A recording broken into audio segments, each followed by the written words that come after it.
I think most people look at the relationship now between the mayor on the one hand and some city councils on the other hand, and they just shake their head.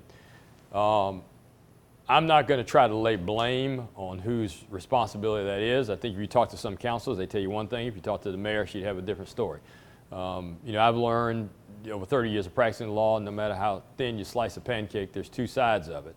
But what I know is I have a strong working relationship, and in some cases a friendship, with a majority of the current members of the city council. I will form a strong working relationship with everyone who is on the future city council, because you can't lead unless you have relationships. But to lead, you've also got to have a vision of where you're going. Stephen Covey said you got to begin with the end in mind.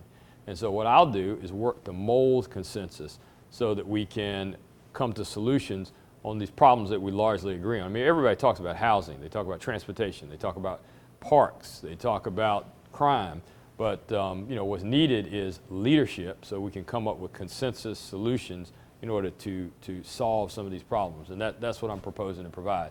I believe that my broad relationships in Raleigh, my deep roots here, I was born and raised here in the 1970s, raised here in the 70s, my experience as a lawyer and as one of the founding directors of North State Bank and as a volunteer for countless community organizations give me the best ability to do that, and that's what I propose to do as mayor.